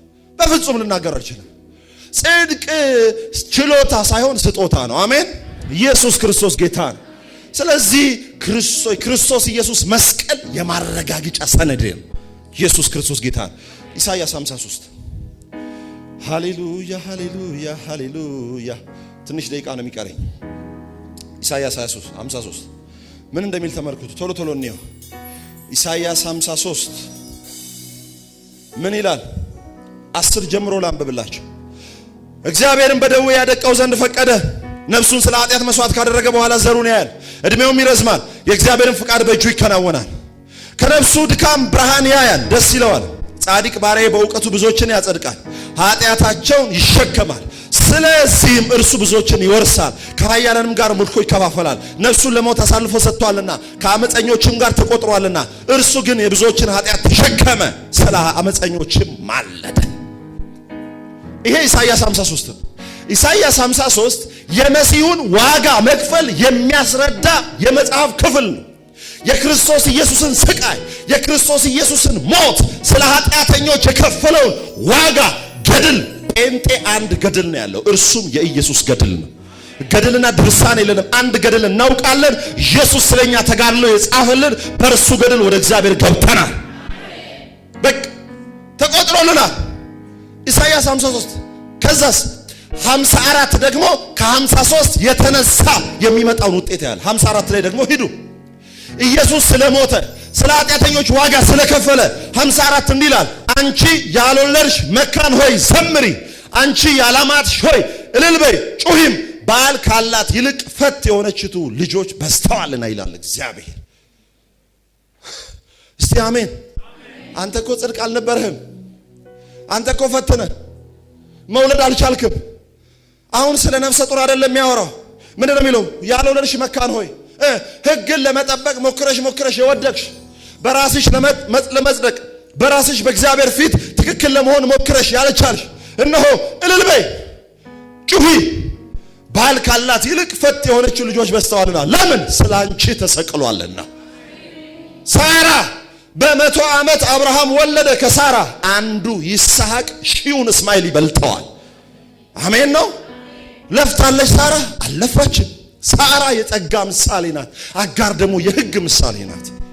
አጋር ጋር ገብቶ በሰው ጥረት በሰው አቅም እስማኤል ተወለደ። ሳራ ጋር ደግሞ በእግዚአብሔር አቅም ይስሐቅ ተወለደ። በሰው ጥረት የተወለደው አይወርስም። በእግዚአብሔር ደግሞ በጎ ፈቃድ የተወለደው ይስሐቅ ይወርሳል። ኢየሱስ ክርስቶስ ጌታ ነው። ልክ ታስታውሳላችሁ፣ ይስሐቅ ሳይወለድ አጋር ከቤት ወጣች። አጋር ከቤት ስትወጣ ተመለሽ ያላት ቲዮፋኒ፣ እግዚአብሔር በመልአክ መልክ ሲገለጥ ማለት ነው። በመልአክ መልክ አንዳንድ እንወስዳለን፣ እሱ ሌላ ጊዜ እናወራበታል። አሁን እግዚአብሔር ነው በመልአክ መልክ የተገለጠው። ቲዮፋኒ ሆነ። ከዛ ሲገለጥ ዘርሽን አበዛዋለሁ አለ። ዘርሽን አበዛዋለሁ። ተመለሺ። ወዴት? ወደ ጌታሽ ወደ አብርሃም ቤት። ለምን? ይስሐቅ ሳይመጣ አጋር አይሸኝም። እስቲ አሜን። አጋር የሕግ ምሳሌ ናት አይደል? ይስሐቅ ተወልዶ ጡት ሳይጥል አጋር መውጣት የለባትም። አጋር የምትሸኘው መቼ ነው? ይስሐቅ ሲወለድ ነው። አጋርና እስማኤል የሚሸኙት ይስሐቅ ሲወለድ ነው። ሕግም የሚሸኘው መቼ ነው? ኢየሱስ ይመጣል። ይስሐቅ ካልተወለደ አጋር አይወጣም። ኢየሱስ ካልመጣ ሕግ አይፈጸምም። አሜን ነው። ስለዚህ የአጋርና የሳራ ጉዳይ አይደለም አሁን መጽሐፍ ቅዱስ እያወራ ያለው። እሺ አንድ ነገር ልንገራችሁ። ለምሳሌ ይስሐቅ ጡት መጥባት ባቆመ ጊዜ አብርሃም ደገሰ፣ እነ ሳራም ደገሱ። ልክ ይስሐቅ ጡት መጥባት ባቆመ ጊዜ ድግስ ደግሱ አብርሃም ደስ ብሎት ድግስ እያካሄደ እያለ እስማኤል በሩቅ ሆኖ ይሳለቅበት ነበረ። ማን ላይ? ይስሐቅ ላይ። ሳሪቾ ደግሞ ቆረጥ አርጋ አየች። በቆረጣ እስማኤል ይስሐቅ ላይ ይሳቀ። Now it is the time to live። ይሄም ቤት የመልቀቂያው ሰዓት አሁን ደርሷል አለች። ለምን? በቃ ይስሐቅ እያደገ ነው፣ ጡት መጥባት አቁሟል፣ ወራሽ ሊሆን ነው። ስለዚህ ልጅቱን ልጅየውንና እናቱን አሰናብቱ። አብርሃም ጋር መጥቶ ሲጠይቅ እግዚአብሔር መጣና ሳራ የምትለውን ስማታል። ጉዳዩ የእስማኤል የአጋር ምናምን እኮ አይደለም። ይህ የሕግ ምሳሌ የሆነችው አጋርና እስማኤል የሚሸኙት ልጄ ሲመጣ ነው። አሁን አጋርና እስማኤል ሲዝናቸው አይደለም። የተስፋው ቃል ማን መጥቷል? እንደ ተስፋው ቃል ይስሐቅ መጥቷል። ስለዚህ አሁን እስማኤልና ማን አጋር ይወጣሉ። ይስሐቅ ግን ምን ያደርጋል? ይኖራል። ሕግ የሚሸኘው ክርስቶስ ኢየሱስ ሲመጣ ነው። ለምን? ክርስቶስ ኢየሱስ የሕግ ፍጻሜ ሆኖ ስለመጣ ማለት ነው። ኢሳይያስ 54 በደንብ ምን እንደሚል ስሙ። ጥቂት ጊዜ ተውኩሽ 7 ላይ በታላቅ ምሕረት ሰበስብሻለሁ፣ በጥቂት ቁጣ ለቅጽበት ዓይን ፊቴን ካንቺ ሰወርኩ፣ በዘላለም ቸርነት እምርሻለሁ ይላል ታዳጊሽ እግዚአብሔር። ይህ ለእኔ እንደ ኖህ ውሃ ነው። ዋው! ምንድነው የሚያገናኘው ከኖህ ውሃ ጋር? ከኖህ ውሃ ጋር ይሄን የሚያገናኘው ነገር ምንድነው? አይገርማችሁ? ኖህን በውሃ ዳግመኛ ላላጠፋ እንደማልኩ እንዲሁ ነው። 55 ላይ ደግሞ ይኸውላችሁ ምን እንደሚል ስሙ። እዛው ይህ ለእኔ እንደ ኖህ ነው የሚለውን በደንብ ስሙ ምን እንደሚል። ይህ ለእኔ እንደ ኖህ ውሃ ነው፣ የኖህ ውሃ ደግሞ በምድር ላይ እንዳያልፍ እንደማልኩ እንዲሁ አንቺን እንዳልቆጣ እንዳልዘልፍሽም ምያለሁ። ከዛም በኋላ እግዚአብሔር ፈጣሪ ባልሽ ነው ይላል አይደለ? ፈጣሪ ምንሽ ነው? ፈጣሪ ምንድነው? ይኸውላችሁ 5 ላይ ሂዱ። ፈጣሪ ባልሽ ነው፣ ስሙም የሰራዊት ጌታ እግዚአብሔር ነው። የእስራኤል ባል ሕግ ነበረ፣ ባሏ ሕግ ነበረ። ሕግ ደግሞ 5 ሰዓት በጊዜ ማለት 12 ሰዓት በጊዜ ግቢ ይላታል ባሏ ሕግ። እሷ ደግሞ ይሄው በጊዜ መጣ ብላ 8 ሰዓት ነው የምትገባው። ሕግ ከሷ መልካም ነገር ይጠብቃል። ከዛ ሴትዮዋ ደግሞ እስራኤል ደግሞ ታውቃላችሁ ጣዖት ከነና ታመልካለች። አሁን ባሏ ከሷ መልካም ነገር እየፈለገ አላገኘም። አሁን ባሏ ከሷ መልካም ነገር እየፈለገ አያገኝም። ከዛስ ይገላታል፣ ይመታታል፣ ይቀጣታል። ሕግን ስላልጠበቀች በሞት በጓጉንቸር በተለያየ ነገር ይመታታል። ሮሜ 7 ላይ ሄዳችሁ ስትመለከቱ ለአንድ ሴት አጭቻችኋለሁ አለ። ከዛስ ደግሞ እንዴ ሲባል ለአንድ ወንድ አጭቻችኋለሁ። አሁን ፈጣሪ ባልሽ ነው ሲል ምን ማለት ነው? የቀድሞ ባልሽ ካንቺ መልካም ነገር እየፈለገ አያገኝብሽም ነበረ። አሁን ያ ባልሽ አንቺን ፈትኖ ሁሌ ተወድቂያለሽ። አይዞሽ እኔ አሁን ባልሽ ነኝ። ያ ሕግ ነበር የሚገዛሽ። ሕግ ካንቺ መልካም ነገር እየፈለገ አያገኝም። አሁን ግን እኔ ባልሽ ነኝ። ምንድነው? አቅም ባይኖርሽም አቅምሽ እኔ ሆናለሁ። ያኛው ሕግ ካንቺ መልካም ነገር እየፈለገ አላገኝም። አሁን እኔ ባልሽ ነኝ። ለምን? ሕግን ፈጽሜ ያኛውን ባልሽን ሽረውና እኔ አገባሻለሁ። ከዛስ እኔ ደግሞ በበረከቴ ባርክሻለሁ። አይታል ሕግን ኢየሱስ መጥቶ ሲገድል ባላችንን እየገደለ ነው። ማፍራት የምንችልበት አዲሱ ባል መጥቶልናል። ኢየሱስ ክርስቶስ ጌታ ነው። ሃሌሉያ! ሕግ የሰው ጥረት የግረት ውጤት ነው። ጸጋ የእግዚአብሔር ነፃ አቅርቦት ነው። ኢየሱስ ክርስቶስ ጌታ ነው። 54 ላይ እኔ ባልሽ ነው ይልና 55 ላይ እናንተ የተጠማችሁ ሁሉ ኢሳይያስ 55 ቁጥር 1 እናንተ የተጠማችሁ ሁሉ ወደ ውሃ ኑ፣ ገንዘብም የሌላችሁ ኑና ግዙ ብሉ፣ ያለ ገንዘብም ያለ ዋጋም የወይን ጠጅና ወተት ግዙ።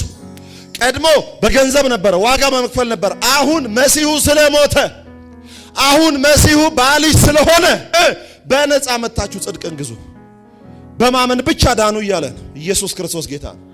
ሕግ የተገባችሁ ሞገስ ነው። ብታደርግ፣ ብትታዘዝ፣ ብትፈጽም ትጸድቃለህ ነው። የተገባ ሞገስ ነው። ይገባኛል ትላለህ። አሁን ለምሳሌ ደሞዝ 30 ቀን ከሰራችሁ በኋላ ደሞዝ ይገባኛል ትላላችሁ። የሚገባችሁ ነገር ነው። ሕግ የተገባ ነገር ነው። ጸጋ ግን ያልተገባ ሞገስ ነው። እስቲ አሜን። የገባችሁ ነው። እንደገባችሁ ማውቀኩ በአሜን ነው። ሕግ የተገባህ ሞገስ ነው። ስታደርገው ነው እግዚአብሔር የሚባርክህ። ጸጋ ግን ያልተገባ ሞገስ ነው። እንዴት? ኃጢአተኞች ሳለ ኢየሱስ መጥቶ ሞተልህ። ስለዚህ ጸጋ የሚገባህ አይደለም። unmerited favor of God የማይገባ የእግዚአብሔር ሞገስ ማለት ነው። ጸጋ ርካሽ አይደለም ወዳጆች። ጸጋ ርካሽ ሆኖ አይደለም። ጸጋ ነፃ የተሰጠው ርካሽ ስለሆነ አይደለም። ማንም ለጸጋ ዋጋ መክፈል ስለማይችል ነው። ማን ሊችል ይችላል? ኢየሱስ ለሞተው ሞት ምላሽ ማን መስጠት ይችላል? ኢየሱስ ክርስቶስ ጌታ ነው። አንተ ባትለፋበትም ስላሴ የለፋበት ነው ደህንነት። አንተ አልለፋበትም። አብ ልጁ ላይ የጨከነበት ህይወት ነው። አሜን። ልጁ ራሱን መጥቶ የሰጠበት ነው። መንፈስ ቅዱስም እዚህ ምድር ላይ ወርዶ ስለ ልጁ የሚመሰክርበት ህይወት ነው። አብ እያለ ልጁ ላይ ጨክኖ የገደለው፣ ወልድም ራሱን የሰጠበት ነው። መንፈስ ቅዱስ ምስክርነቱን የሰጠበት ነው። ወዳጄ ጸጋ አንተ ባትለፋበትም እግዚአብሔር የለፋበት ነው። ለጸጋ የሚገባውን ዋጋ እንሰጣለን። ጸጋ ምንድነው? እየጨረስኩ ነው። ጸጋ ምንድነው? በክርስቶስ ኢየሱስ የሆነ ነገር ግን ያልተገባን ያልደከምንበት በስራችን ያልተሸለምነው ነው ጸጋ። ሌላው ጸጋ ምንድነው? እግዚአብሔር በደም ስሙ። የእግዚአብሔር ጸጋ የሰውን ኃጢአትና አለመቻል በእግዚአብሔር አቅርቦት መፍትሄ የተሰጠበት ነው። እስቲ አሜን በሉ። ጸጋ ምንድነው? ጸጋ በነፃ የተሰጠ ስጦታ ሆኖ በምትኩ በሰጪው ምላሽ የሌለውና የማንጠየቅበት ነው። እግዚአብሔር ሰጥቶ በላ መስግደኛ። አሁን ሃይማኖት ምንድነው የሚለው? ሃይማኖት እግዚአብሔር ሰው ነው የፈጠረው እንዲያመልከው ነው። እንዲያመልከው አይደለም፣ እንዲወርሰው ነው እግዚአብሔር የፈጠረው። ለምሳሌ እኔ ያው ልጅ ወልጄ አቢ አጨብጭብልኛ የወለድኩ እኮ እንድተመሰገነኝ ነው። እንደዛ አይደለም እግዚአብሔር የፈጠረው። ዘር እየተካው ነው። እግዚአብሔርም ክብሩን ሼር ሊያደርገን ነው የፈጠረው እንጂ አምልኮ አንተ ብራዘር ደሞዝ ሲገባልህ የምታመልክ ሳይገባልህ የምታመልክ አንተን ትቶ እንዴ መልአክ እኮ ብራ ደሞዝ ገባ አልገባ ደከመኝ አልደከመኝ የሚል መልአክ ትቶ ነው አንተን እንድታመልከው የሚፈጥረው? በፍጹም እንድትካፈለው ነው። እስቲ እንድካፈለው ነው በሉ። አሜን ነው ወይ? እየጨረስኩ ነው። 10 ደቂቃ ነው የሚቀረኝ። 10 ደቂቃ 5 ደቂቃ ሲቀር ለእግዚአብሔር ሰው ሰጣለሁ። በደንብ ስሙ። ኢየሱስ ክርስቶስ ጌታ ነው። ዮሐንስ 8 ላይ ታችኋል። ዮሐንስ 8 ላይ አንዲት ሴት ታያላችሁ። አንዲት ሴት አመንዝራ እያመነዘረች ያዟትና አምጥተው የሚገርማችሁ ቀን ነው የሚይዟት እንጂ ማታ ከሷ ጋር ነው የሚያድሩት። ቀን ባላየ ነው የሚያልፉት። ማታ ኮፍያ መነጽራ እንዴ ነሽ ሰላም ሰው አለ ምናምን ብለው ነው የሚገቡት። ከዛ ተያዘች ስታመነዝር። ቀን ብፁዕ ወቅዱስ ነው። ስሎ ሞሽን ነው የሚራመዱ። ስፌት ይለብሳሉ፣ ረጃጅም ቀሚስ ይለብሳሉ። ባሩክ አታ አዶናይ ኤለሃ መልሁ ምናምን እያሉ ዘጋ ባሩክ አታ አዶናይ ኤለሁ መልሁ እያሉ ይውላሉ ፈሪሳውያን። ማታ ደግሞ ወለቅ አድርጎ እሷ ጋር ይገባሉ። ከዛ ተያዘች በመንዝርና አመጧት ኢየሱስ ጋር አምጥቶ ስታመነዝር አይታናታል አሉ። አንተስ ምን ትላለህ? ሙሴ ትወገር ይላል አይታል። ሃይማኖት ስራው ማዳን ሳይሆን አንተን አጥምዶ መጣል ነው። ኢየሱስ ጋር መጥቶ ሲጠይቁት አንተስ ምን ትላለህ? ሙሴ ይወገር ብሏል። አንተስ ምን ትላለህ ሲሉት ጌታ ኢየሱስ ክርስቶስ ዝቅ ብሎ ይላል። ምን ምኩራብ ነበረው አይደል? ምኩራብ ደግሞ በእንትን ነው እንደ ኩብልስቶን አይነት ነገር ነው የእስራኤል ምኩራብ የሚሰራው። ድንጋዩ ላይ ዝቅ ብሎ ጻፈ ይላል። ምን ማለት እንደሆነ ታውቃል? እኔ በእጄ ጽፌ በድንጋይ ላይ ጽፌ በሰጠሁት የሙሴ ሕግ እኔን አጥሉኝም እያለ ነው። ገብቷችኋል? አሁን ይዛችሁ የመጣችሁት ሕግ እኔ እኮ ራሴ በእጄ ጽፌ ድንጋይ ላይ ለሙሴ የሰጠሁት ነው። በዚህማ ጠልፋችሁ አጥሉኝም ኢየሱስ። ዳግመኛው ደግሞ ሁለተኛ ዝቅ ብሎ ጻፈ ይላል። ለምን? መጀመሪያም ዘጸአት ላይ የሰጠሁት እኔ ነኝ፣ ደግሜም ዘዳግም ላይ የሰጠሁት እኔ ነኝ። ሁለቴ ነው የጻፈው። ከዛ ጌታ ኢየሱስ እንዲህ አለ፣ ከናንተ መካከል ኃጢአት የሌለበት አስቀድሞ ይውገራት ሲል ሁሉም ድንጋዩን እየተወ ሄደ። ከዛ ማን ቀረ? ከናንተ መካከል ምን ያለ? እስቲ ተናገሩ። የመጨረሻ ከናንተ መካከል ኃጢአት የሌለበት ሲባል ማን ቀረ? ኢየሱስ እኮ ነው የቀረው። ኃጢአት የሌለበት እርሱ ነው። እርሱም አልወገራትም። ኃጢአት የሌለባት ይውገራት ነው ያለው። ሁሉም ኃጢአት አለባቸው ሄዱ። ኢየሱስ ግን ኃጢአት የሌለበትም አልወገራትም። ከዛ ምን አለ? እኔም አልፈርድብሽም። ከዛስ ደግመሽ ኃጢአት አትስሪ። ጸጋ አልፈርድብሽም ይላል። እውነት ደግሞ ደግመሽ ኃጢአት አትስሪ። ጸጋና እውነት በኢየሱስ ክርስቶስ ሆነ። ጸጋ ያለፈውን ኃጢአትህን ይምራሃል። እውነት ደግሞ ድነሃል። ኃጢአት አትስራ ነው። አሜን። ጸጋ ብቻውን አልተገለጠም፣ ከእውነት ጋር ነው የተገለጠው። ድነናል፣ ጸድቀናል። ለድነታችን የሚገባ ደግሞ የህይወት ስርዓት ያስፈልጋል። አሁን ተናጋሪ ጴንጤ ሳይሆን የሚኖር ጴንጤ እግዚአብሔር ይፈልጋል። አሜን ነው። ስሪ ፒስ የለበሰ ጸጉሩን ያጎፈረ ይሄ ቻርሊ ቻፕሊን የሚመስል ጫማ አድርጎ ፕሮፌት እኔ ምናምን የሚል ሰው ሳይሆን እግዚአብሔርን እየመሰለ የሚኖር አገልጋይ ጌታ ይፈልጋል። አስመሳይ አጭበርባሪ አይደለም የሚፈልገው ጌታ። ኑር በቃ ሳትጮ ስሪ ፒስ ሳትለብስ ቱታ ለብሰ የእግዚአብሔር ሰው መሆኑ ይታወቅ። መምሰሉን እናውቅበታለን፣ መሆኑን አናውቅም እንጂ። ሰው በኃጢአት ላይ ለመንገስ ከፈለገ የጸጋን ብዛትና የጽድቅ ስጦታን መቀበል ያለበት። ሮሜ ምዕራፍ 5 ቁጥር 17 ላይ የጸጋን ብዛትና የጽድቅን ስጦታ የሚቀበሉ በኢየሱስ ክርስቶስ በኩል በህይወት ላይ ይነግሳሉ። በህይወት ላይ መንገሻው ምሳሌ ጸጋን እንጂ ህግ አይደለም። አሜን ነው። ኢየሱስ ክርስቶስ ጌታ ነው። ሳኦል በብርሌ ነው የተቀባው፣ ዳዊት ደግሞ በቀንድ ነው የተቀባው። ለምን? ብርሌ የሰው እጅ ስራ ነው አይደለ? ሳኦል በብርሌ ነው የተቀባው፣ ዳዊትስ በቀንድ። ብርሌን ማን ነው የሚሰራው? ሰው አንግስልን ብሎት ነው ሳኦል የነገሰው። ቀንድ የማን ፍጥሮ ነው? የከብት አይደለ? የእግዚአብሔር ፍጥረት ነው አይደለ? ስለዚህ ሳኦል በብርሌ በሰው እጅ ተቀባ። ያ ምን ማለት ነው? ንጉስ አንግስልን ብለው መጥተው በሰው ምርጫ ተቀባ። ዳዊት በእግዚአብሔር ምርጫ ተቀባ። ቀንድ የጸጋ ምሳሌ ነው፣ ብርሌ የህግ ምሳሌ ነው። ሰዎች ሳኦልን መርጠው አመጡ። ሰዎች ከአባቱም ከወንድሞቹም ደግሞ ተሰብስበው ዳዊትን አላመጡም። እነ ኤልያብን ቁመተ ዘለግላጋዎቹ እንደኔ አይነቶቹን ሲመርጥ ኖ ሌላ ሰው አለኝ። ጸጋ የተናቁትን ከፍ የሚያደርግ ነው። የማይታወሱትን የሚያከብር ነው። እዚህ ግቡ የማይባሉትን በክብር ሸልሙ የሚያቆም ነው። ለምሳሌ ሰዎች ኮሮና አሉ። ኮሮና ቁጣ ወርዷል፣ እግዚአብሔር ይናገረኛል። አሁን የኮሮና በሽታ የእግዚአብሔር ቁጣ ነው። ከዛ ራሱ ሰባኪው ሄዶ በአጃክስ በውሃ ይታጣል። የእግዚአብሔርን ቁጣ በአጃክስና በውሃ ሊሸውድ እንዴ? በአጃክስና በውሃ የምትሸውደው ከሆነ ምኑን ቁጣ ሆነ? እግዚአብሔር በበሽታ አንተ የሚያስተምረው ገላትያና ሮሜ አቶ ነው። ፓስተር ቴዲና እግዚአብሔር ሰው አቤልን አቶ ነው። እግዚአብሔር አንተ በበሽታ የሚያስተምር አንዳንድ ሰው ሆዱ ባክቴሪያ እኛ ድሮ ለንግስ ከበሮ ፀሐይ ላይ እናቆማለን እናስቀምጣለን። ከዛ ከበሮ እንዲህ እየተነፋ ይሄዳል። በደንብ ድምፁ አሪፍ ይሆናል። ሆዱ ሳይበላ ይውላችሁ በልቶ ነው ልጁ የሚታጠበው። ሊበላ ሲል አይታጠብም። ሆዱን አመመው፣ ሆዱ ተነፋ። ወይኔ አመመኝ እኮ አመመህ እኮ አንተ ምን ነው? እግዚአብሔር በበሽታ ላይ ያስተምረኝ ነው። ሃሌሉያ። በበሽታ የሚያስተምር ከሆነ ለምን ትጸልያለህ?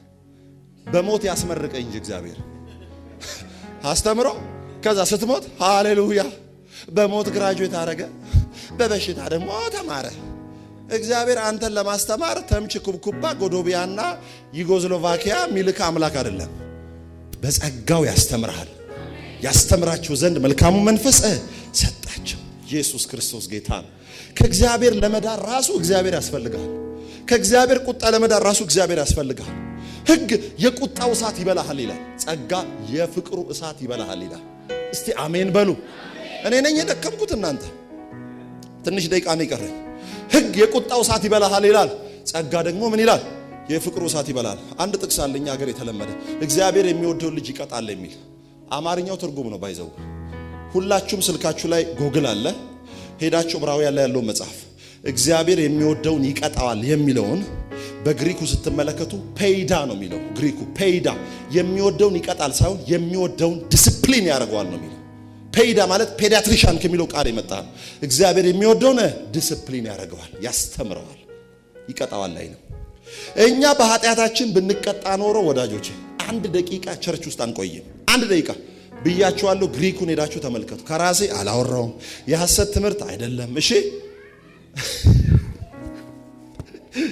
ኢየሱስ ክርስቶስ ጌታ ነው። አንዳንድ ሰዎች ከጸጋ አይጀምሩም። 5 ደቂቃ ቀረኝ። አንዳንድ ሰዎች ከጸጋ አይጀምሩም፣ ከሕግ ነው የሚጀምሩት። ከዛስ ምንም ቢመጣ አልተውህም ጌታ። አንተ ምንም ቢመጣ ማይተውህ እሱ ነው እንጂ አንተ አይደለም። አሜን ነው። ሮሜ ምዕራፍ 8:37 ላይ በወደደን በእርሱ ነው የሚለው። ከአሸናፊዎች እንበልጣለን። ከክርስቶስ ፍቅር የሚለየን ማን ነው የሚለውን አንዳንድ ሰው እኔን ከኢየሱስ ማንም አይለየኝም እኔ ለኢየሱስ ካለኝ ፍቅር ነው የሚለው። እንደዛ አይደለም የመጽሐፉ ትርጉም። ኢየሱስ ለእኔ ያለው ፍቅር ብራብም ብጠማም ቢከፋም ቢለማም ብደክምም ብጠነክርም የክርስቶስ ፍቅር አይለቀኝም። በወደደኝ እንጂ በወደድኩት አይደለም የሚለው። በወደደኝ በእርሱ ከአሸናፊዎች እበልጣለሁ። ሃሌሉያ። ስለ መማፀኛ ከተማ ልንገራችሁ ውስጥ መማፀኛ ከተማ ላይ አንድ ወንጀል ሰርቶ የሚሄድ ሰው አለ። አማና ና ወንድሜ አንተም የተባረከ መማፀኛ ከተማ ሄዱ። ከዛ ሽማግሌዎች መማፀኛ ከተማ ላይ ይቆማሉ። 3 ከተሞች አሉ የመማፀኛ ከተማዎች። እነዛ 3 ከተሞች ላይ ሽማግሌዎች ይቆማሉ። ልክ ኃጢአት ሰርቶ የመጣ ሰው ጠይቀው ነው የሚያስገቡት። እዛ ጋር ሂድና እየሮጥክ ና ወደኔ የተባረከ ነው። ከዛ ላይ ሮጦ ይመጣል። እየሸሸ ነው። ምን አድርገ ነው ብዬ ስጠይቀው የሆነ ሰው ልክ ዝም ብዬ ለኮፍ ሳረገው በቡጢ ሰውየው ቀሰቀሰብኝ፣ ሞተብኛል። አሃ አንተ ለመማፀኛ ከተማ ብቁ ነህ፣ ግባ ቁጭ በል። ለምን መማፀኛ ከተማ ኃጢአተኞች ኃጢአት የሰሩበት ገብተው የሚድኑበት ነው። አታል ድንገት በእጄ በቡጢ ነካ ሳረገው ነው የቀሰቀሰብኝ የሞተብኝ ሲል አንተ ይገባሃል መማፀኛ ከተማ መግባት። ለምን መማፀኛ ከተማ ለኃጢአተኞች መሸሸጊያ ነው። ከዛ ይሄ መጣ። ምንድነው ስለው ወንድሜን አንድ ጠይም ረዘም ያለ ሰው ገሎብኛል አይተዋል ሲል አላየሁትም። ቤቱ ጋር ነው ያለፈው፣ እሱ እኮ ገብቷል በዛ ጋር ነው ያለፈው ይላል። የመማፀኛ ከተማ ኃጢአተኛውን መግለጽ ሳይሆን መሸሸግ ነው። እስቲ አሜን። በኢየሱስም ይገባችሁ ነው ይላል። መማፀኛ ከተማ ኃጢአተኛውን አሳልፎ የሚሰጥ አይደለም፣ ኃጢአተኛው የሚሸሽግ ነው። ከዛ ይሄ መጥቶ ወንድሜ ደመላሽ ነው ተበቃ፣ ወንድሜን ይገደላል አይተዋል አላየሁትም በዛ ጋር ሄዷል ይላል። መማፀኛ ከተማ ኃጢአተኛውን መደበቅ ነው። ሂድ አንተ ቁጭ በል። ለመማፀኛ ከተማ አትመጥንም፣ አላለፍክም። መማፀኛ ከተማ የሚያልፈው ማን ነው? ኃጢአተኛው ነው። ከዛ ያ ሰውዬ ይገባል። ያ ሰውዬ ገብቶ መማፀኛ ከተማ ውስጥ በቆየት አለበት። ከመማፀኛ ከተማ መውጣት የለበትም። ለምን? ሊቀ ካህኑ እስኪሞት ድረስ ነው መማፀኛ ከተማ መቆየት ያለበት።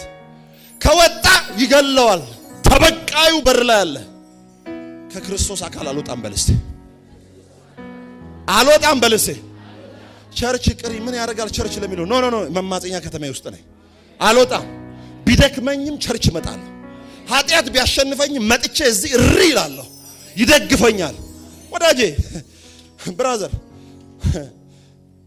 የገባው ኃጢአተኛ ግዴታ በመማፀኛ ከተማ ውስጥ መኖር አለበት ካህኑ እስኪሞት ድረስ።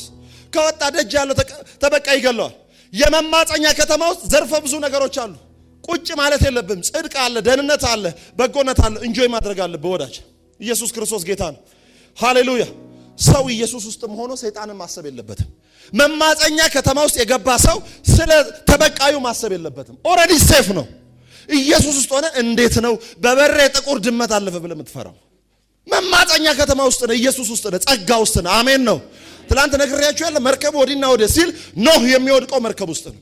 አሁንም ብትደክም ኃጢአት ብትሰራ የሆነ ከአቅም በላይ ነው ድካም ውስጥ ብትገኝ የምትወድቀው ኢየሱስ አካል ውስጥ ነው። እዚህ ሆነ ንስሐ ትገባል። እዚህ ሆነ ወደ ቅድስና ታድጋለህ። አሜን ነው። ኢየሱስ ክርስቶስ ጌታ። ልጠቅልለው። እግዚአብሔር በረጅም ጸሎት የሚሳብ በአጭር ጸሎት የሚናደድ አምላክ አይደለም። ይወድሃል። ተኝተህ አባባ ብለህ ሂድ።